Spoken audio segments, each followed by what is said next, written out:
میں بات ہوتی ہے کہ برصغیر کو جو تقسیم کیا گیا اور اس کو پاکستان اور ہندوستان کے درمیان انیشلی اور now this is divide into 3 pieces Bangladesh as well. اس کے بارے میں ابھی پچھلے کچھ عرصے میں بہت زیادہ ڈسکشن ہونا یہ شروع ہو گئی تھی کہ شاید جو مسلمانوں نے یہ فیصلہ کیا کہ ہندوستان سے اپنے آپ کو علیحدہ کر لیں اور ایک علیحدہ وطن حاصل کر لیں، وہ ایک غلط ڈیسیژن تھا. اس کی جو سب سے بڑا ریزن ہے میں سمجھتا ہوں وہ ہماری جو نوجوان نسل ہے اس کے اندر جو ڈپریشن، مایوسی because of inflation and in employment, یہ سب سے بڑا ریزن تھا. اور پھر خاص طور پہ جو عمران خان صاحب کے ساتھ جو ملٹری کا ایک کلیشز رہے، اس وجہ سے ایک بہت بڑا طبقہ جو ہے وہ پاکستان سے اور فوج سے مایوس بھی ہو اور یہ باتیں کرنے لگ گیا. میرا خیال ہے کہ اس چیز کو ہمیں نا پولیٹکس سے جو ابھی چل رہی ہے، کیونکہ پاکستان کی وجود میں آنے کا اور ہندوستان کو تقسیم کرنے کا فیصلہ تو 75 سال پہلے یا 78 سال پہلے ہو چکا تھا. یہ جو پولیٹکس ہے یہ اس میں اتار چڑھاؤ آتے رہیں گے. کبھی ہم بہت اچھا پرفارم کریں گے پولیٹیکلی، کبھی برا پرفارم کریں گے، کبھی ملیٹریلی اچھا پرفارم کریں گے، کبھی ملیٹریلی برا پرفارم کریں گے. تو اس ڈیسیژن کو اس تناظر میں اگر ہم دیکھیں گے تو تھوڑی سی زیادتی ہو جائے گی، کیونکہ اس کی وجہ یہ ہے کہ جب ہم پاکستان اچھا پرفارم کرے گا تو ہم کہیں گے کہ جی جناح صاحب اور ان کے ساتھ جو ان کے جو ساتھی تھے انہوں نے ایک اچھا فیصلہ کیا. اور جب ہم انڈیا کی طرف دیکھیں گے وہ ایک بڑی اکانومی بن رہا ہے اور ہم اس طریقے سے پرفارم نہیں کر رہے تو ہم کہیں گے کہ یار یہ برا فیصلہ تھا. تو اس کو تو میرا خیال ہے ایک سائڈ پر رکھنے کی ضرورت ہے، یہ دیکھنے کی ضرورت ہے کہ اس وقت کیا حقائق تھے اور کیا حالات و واقعات ہیں جس میں فیصلہ ہوا. دیکھیں، اگر آپ جناح صاحب کی پرسنالٹی کو دیکھیں تو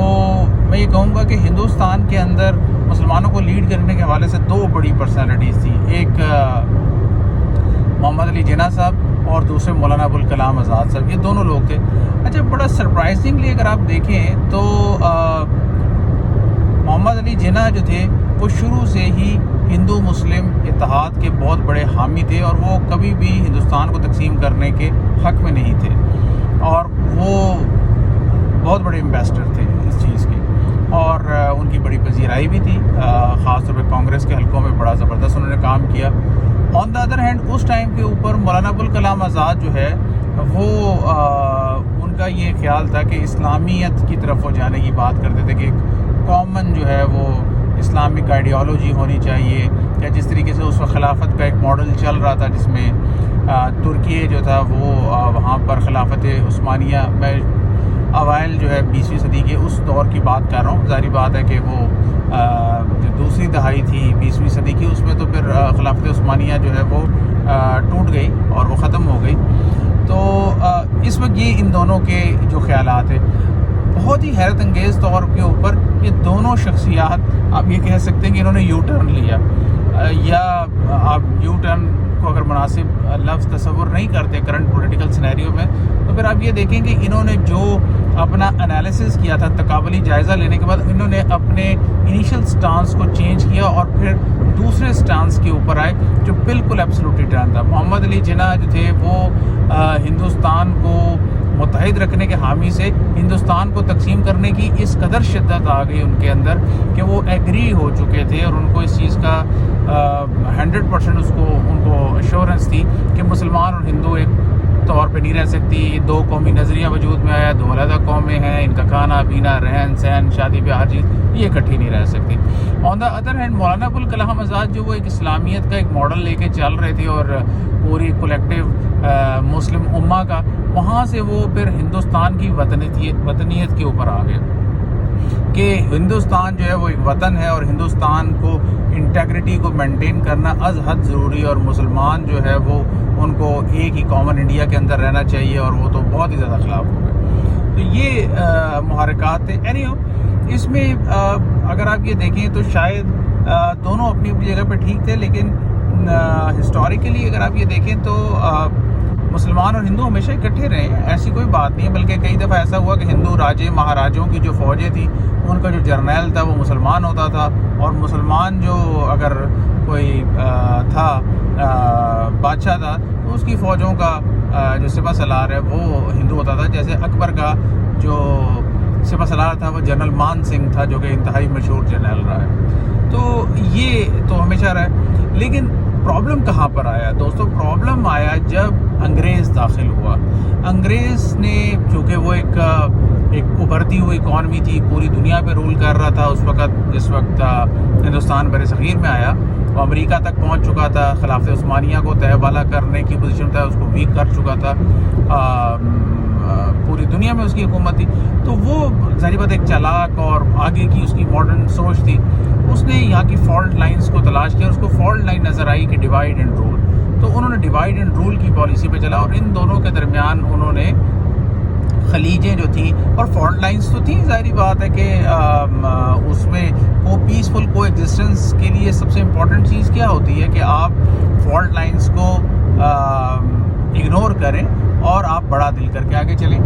تو انگریز نے ان فالٹ لائنز کو ایکسپلائٹ کرنا شروع کیا، اور خاص طور پہ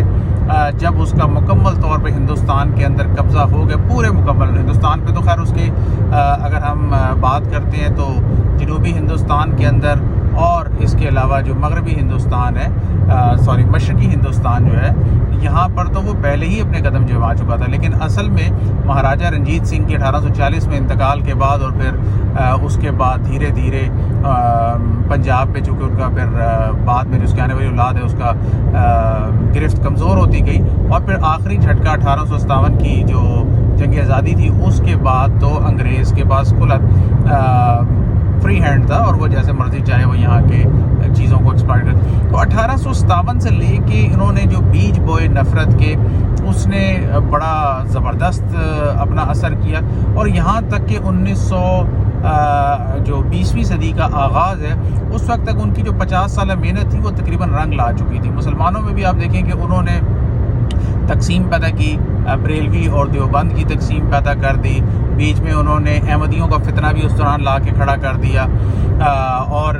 اس کے علاوہ آپ چلے جائیں تو ہندوؤں اور مسلمانوں کو بھی آپس میں تقسیم، تو تقسیم در تقسیم در تقسیم در تقسیم کے وہ اس قدر تھے کہ جس وقت تک ہم 20ویں صدی کے آغاز پہنچے تو یہ بڑی مستحکم قسم کی جو ہے وہ یہ تقسیم ہو چکی تھی. اور اگر آپ یاد کریں تو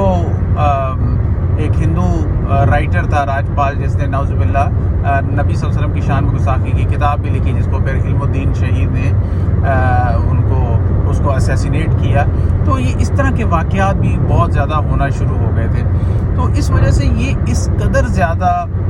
آپس میں نفرتیں، رنجشیں اور یہ ساری چیزیں پیدا ہو چکی تھی کہ یہ تو بات طے ہے کہ آپس میں نفرتیں بہت زیادہ تھیں. اب اس میں یہ چیز کہ کیا ہندوستان کو متحد رکھا جاتا اور گاندھی جی کے فلسفے پہ عدم تشدد کے چلا جاتا، باچا خان کی جو ادھر سے خیبر پختونخوا کے اندر جو ان کی ایک موومنٹ تھی اس کو لے کے چلا جاتا. تو یہ بھی ایک تھنکنگ ہے کہ کیا اگر یہ اکٹھے رہتے تو اکٹھے رہنے کے بعد آپ ان چیزوں کو ختم کرتے اور ایک سیکولر جو گورنمنٹ کا جو ماڈل جو پنڈت جواہر لال نہرو کے ذہن میں تھا اس کو لے کے آتے تو شاید ہم رہتے. لیکن دیکھیں اس میں بھی میں یہ کہوں گا کہ ہندوستان کی تقسیم میں جناح صاحب سے زیادہ جو رول پلے کیا وہ پنڈت جواہر لال نہرو کی خاموشی اور ولا بھائی پٹیل کی جو ایک ہارڈ کور پالیسی ہے اس نے بہت بڑا رول ادا کیا. کیونکہ اگر آپ ریکال کریں تو 1945 میں جب کیبنٹ مشن پلان جب بر صغیر میں آیا اور ہندوستان کی تقسیم کے حوالے سے انہوں نے تجاویز دی، یا تقسیم سے زیادہ بہتر لفظ یہ ہے کہ انہوں نے انگریز کے چلے جانے کے بعد، کیونکہ 1945 میں دوسری جنگ عظیم کے خاتمے کے بعد یہ تو طے ہو چکا تھا کہ اب ہندوستان کو چھوڑ دینا انگریز نے، اس کے بعد کیا پاور شیئرنگ کا فارمولہ ہوگا. تو اس پہ ایک بڑی زبردست ہندوستان کو متحد رکھنے کے حوالے سے کیبنٹ مشن پلان کے اندر یہ تجاویز آئیں کہ ہندوستان کو آپ متحد رکھتے ہیں اور ایک فیڈرل گورنمنٹ ہوگی جس میں مسلمان اور ہندوؤں کو برابری کی سطح کے اوپر جو ہے وہ وزارتیں دی جائیں گی اور صوبوں کو اٹانومی دی جائے گی. 4 صوبے مسلمانوں کے پاس، ہندوستان کے 14 صوبوں میں سے 10 پہ جو ہے وہ ہندو اکثریت کے صوبوں میں ہندوؤں کی اور یہاں پہ مسلمانوں کی حکومت ہوگی، اور جس میں بنگال تھا، سندھ تھا، پنجاب تھا، اور یہ ہمارا جو شمال مغربی سرحدی صوبہ کہتے تھے ان کو. تو اس سب کو ہم جو ہے وہ متحد رکھیں گے اور اس کے بعد ان کو آٹونومی دیں گے. لیکن کچھ ہی دنوں کے بعد پنڈت جواہر لال نہرو نے پریس کانفرنس کر کے اور اس میں اپنا اندیا یہ دے دیا کہ بھائی ایک دفعہ انگریز کو جانے تو دیں، پھر کون سا صوبہ اٹانومی لے گا وہ پھر ہم خود دیکھ لیں گے، اور فیڈرل اسٹرانگ جو ہے وہ نظام ہوگا جو ایک مرکزی حکومت کے انڈر ہوگا، اور ظاہری بات ہے وہ کانگریس کی حکومت ہونی تھی، اور کانگریس کا جس کو دل کرتا وہ رکھتا اور مسلمانوں کو نکالتا۔ تو یہ قائد اعظم محمد علی جناح نے بھانپ لیا، اور اس کے بعد پھر وہ دوبارہ کبھی نہ پلٹے۔ اس سے پہلے یہ آخری موقع تھا جب انہوں نے تھوڑی سی لچک دکھائی کہ ہندوستان کو تقسیم نہ کیا جائے، لیکن اس کے بعد انہوں نے دوبارہ کبھی لچک نہ دکھائی، اور پاکستان کے جو تخلیق کا نعرہ اس کو بڑا اسٹرانگ، اور پہلی دفعہ اگر کوئی قائد اعظم محمد علی جناح نے کوئی وائلنٹ اقدام کیا تو وہ ڈائریکٹ ایکشن ڈے 1946 کا تھا، جس کے بعد انہوں نے کہا کہ اب اگر ہندوستان کو تقسیم نہیں ہوگا تو پھر جو دنگے اور فساد ہوں گے اس کی ذمہ دار انگریز اور ہندو ہوں گے۔ تو اس میں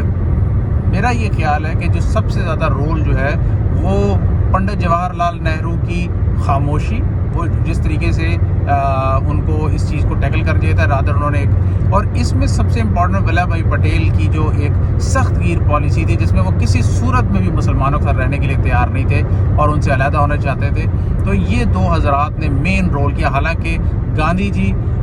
جو ہے وہ آخری لمحوں تک جو ہے وہ ہندوستان کی تقسیم کے لیے بالکل تیار نہیں تھے، لیکن گاندھی جی کو بھی ان لوگوں نے سائڈ پہ کر دیا، اور مولانا آزاد جیسی پرسنالٹی کو بھی انہوں نے سائڈ پہ کر دیا، اور جس کے نتیجے میں ہندوستان کو تقسیم کیا گیا اور پاکستان وجود میں آیا۔ تو اس میں آپ مسلمانوں کی تحریک، قربانیاں، ایفرٹس کو اپنی جگہ پر رکھیں، لیکن اس کے ساتھ ساتھ ان لوگوں کا جو کانگریس کی لیڈرشپ تھی اس کا بہت بڑا رول تھا ہندوستان کو تقسیم کرنے میں، اور اسی وجہ سے اگر آپ دیکھیں تو آر ایس ایس کے جو لوگ ہیں یا جو نریندر مودی جو ہے اور ان کی جو پارٹی ہے، آپ دیکھیں کہ یہ پنڈت جواہر لال نہرو کو ہمیشہ بہت زیادہ کرٹیسائز کرتے ہیں، اور اسی طرح گاندھی کو جو قتل کرنے میں جس بندے کا ہاتھ تھا نتھو رام گوڈسے، وہ بھی انہی کی پارٹی کا بندہ تھا۔ تو یہ جو ہے وہ اس چیز پہ ان کو مورد الزام ٹھہراتے ہیں کہ ان لوگوں کی وجہ سے ہندوستان جو ہے وہ تقسیم ہوا۔ تو اب بہرحال یہ ہے کہ جب ہندوستان تقسیم ہو چکا ہے اور پاکستان ایک نیا ملک وجود میں آ گیا 1947 میں، اب یہ ڈیسیجن اوور ڈو نہیں ہو سکتا۔ اب ہم اس چیز کو کہ جی اس وقت جو ہے وہ نہیں کرتے تو آج یہ ہوتا تو وہ ہوتا، یہ اب باتیں جو وہ تخیلات کی ہیں۔ اب یہ ہے کہ ہم اپنے اس ملک کے اوپر توجہ دیں، اس کو ترقی دیں اور اس ملک کو آگے لے کر چلیں، اور اب ریگریٹ نہ کریں۔ جو فیصلہ ہو چکا، ہمارے آباء و اجداد نے اس وقت آج سے 70-80 سال پہلے جو فیصلہ کیا وہ انہوں نے اپنی دانش میں بہت سوچ سمجھ کے کیا۔ یہ ایسے ہی ہوتا ہے کہ آج آپ یہ کہیں کہ آپ کے دادا جی نے اپنی جائیداد بیچی، شہر کے بیچ میں بڑی مہنگی پراپرٹی تھی وہ سیل کی، اور انہوں نے یہ فیصلہ کیا کہ میں نے اپنے بچوں کو پڑھانا ہے اور میں سب ان پہ انویسٹ کروں گا، اور کل کو پتہ لگا کہ جناب وہ دادا جی نے جو کیا تھا آگے سے ان کی اولاد ساری کی ساری نااہل نکلی ہے۔ تو دادا جی کا وہ فیصلہ تو غلط ہی تھا نا، ان کی تو سوچ یہی تھی کہ میں اپنی اولاد کو آگے پڑھاؤں گا، وہ تو اولاد نالائق نکلی نا۔ تو اس لیے اولاد کو یہ سوچنا چاہیے کہ اپنے ان فیصلوں کے اوپر اور ملک کو ترقی کرنے کے لیے اپنی بھرپور ایفرٹس کریں، اور اس ملک کو کے اندر وہ پوٹینشیل موجود ہے جس کے تحت اس ملک کو آگے ترقی کی راہ پر گامزن کیا جا سکتا ہے۔ السلام علیکم۔